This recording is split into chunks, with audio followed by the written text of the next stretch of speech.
Magandang hapon po sa inyong lahat, mga karup-rupa, at today po ay magagawa po tayo ng short video tungkol po sa kaibahan ng Reband, cellophane at ang ating keratin or ang Brazilian treatment. Dahil po sa marami po nagtatanong sa atin ng mga client o mga customer, ganun din po ang ating mga viewers. So stay tuned lang po kayo dyan at pwede po kayo mag-comment or mag-suggest kung ano po ang inyong mga nalalaman tungkol po sa ating topic for today. Okay, ang unang topic po natin for today is ang pagliriban. Kailangan po sa pagliriban ay meron po tayong gamot. Ito po ay yung A and B. Yung sa iba naman po, ito ay number 1 at number 2. So partner po yan. Hindi po pwedeng isa lang ang ating ilalagay. Kailangan dalawa po sila. So ang pagtitreatment po dyan ay unang gagawin ang paglalagay ng number 1. At depende po yan sa buhok ng ating client. Hindi po natin pwedeng idiretso o idiretsa ang paglalagay ng gamot sa mga buhok na ang kalahati ay treated. Treated, sinasabi dahil meron po itong kulay o nanggaling po yan sa dati pong niriban. Kung mapapansin nyo po, sa mga video na ginagawa ko, meron po akong analyzing. Ina-analyze ko muna ang mga buhok bago ko po gawin para hindi po tayo makasira ng buhok. So, kung makikita ho natin may kulay, lalagyan ko muna yun ng treatment na nakikita nyo sa video. Bago ko po lagyan ang mga virgin hair na number 1 na at least hindi po tayo nagwo-worry na wala tayong pinoproblemang pwede po tayong makasira ng buhok, which is very important ho sa paggawa ng buhok or as a beautician or as a hairdresser. Ang hairdresser po ay gumagamot po ng buhok or ikagaganda ng buhok, hindi po ikasisira ng buhok dahil po hindi ka po beautician or hairdresser kung makakasira ka lang ng buhok. Dapat po yan tandaan na ang ribbon ay pwedeng makasira ng buhok at hindi po ginagawa ng kung sino-sino lang. Ang ating second topic naman ay tinatawag na cello wax o cellophane treatment. Ang cellophane treatment ay ginagawa yan ng walang kahalo. Pero mas ina-advise dito na isabay ito sa pagliriban sa pamamagitan ng paghahalo ito sa number 2. Kailangan same ratio ito ng gamot ng number 2 at ng cellophane treatment. Kung gagamit ka ng 1 cup ng gamot na number 2, ay ganun din dapat kasing dami ang cellophane wax treatment na ihahalo mo.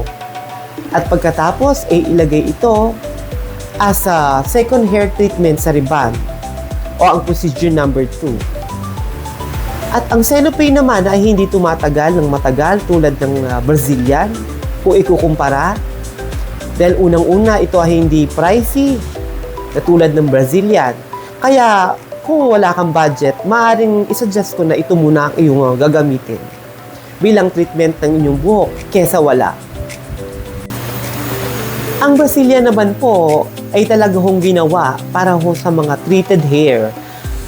Suggested po ito na gawin sa mga buhok na super kulay, kagaya ho ng blonde. Itong buhok ko, yan kagaya niyan. Hindi na ho pwedeng i-ribbon ho yan ng basta-basta.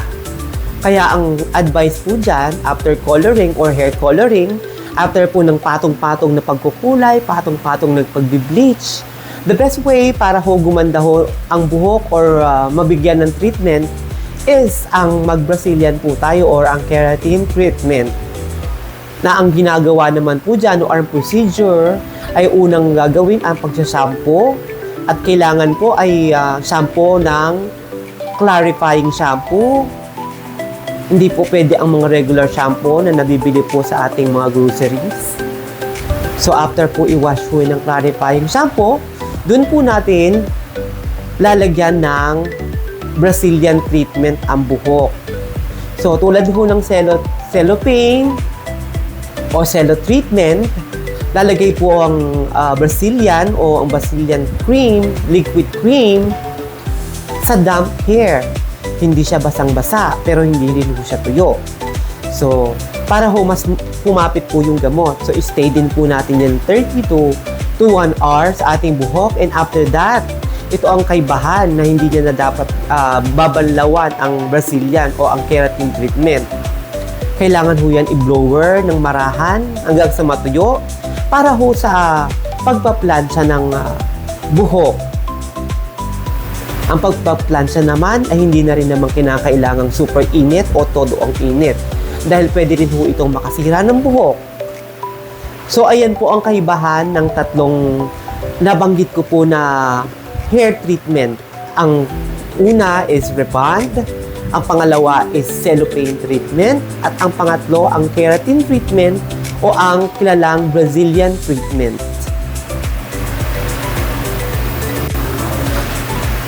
At po sa paggagawa ng mga hair treatment sa ating buhok, ang tatlong nabanggit po ay kinakailangan po ay mayroon po tayong magandang gamot na gagamitin. Ngayon po ay marami hong gamot na nagkalat sa merkado o sa mga online shopping apps.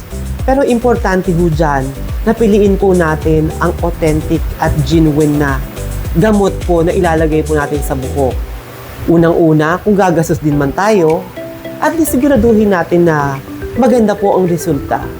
So better be sure na bumili po kayo ng branded o ang mas kilalang gamot para ho sa ikagaganda po ng inyong buhok.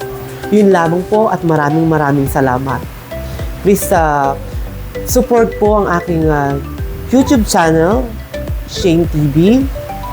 So like lang po kayo at mag-comment and subscribe.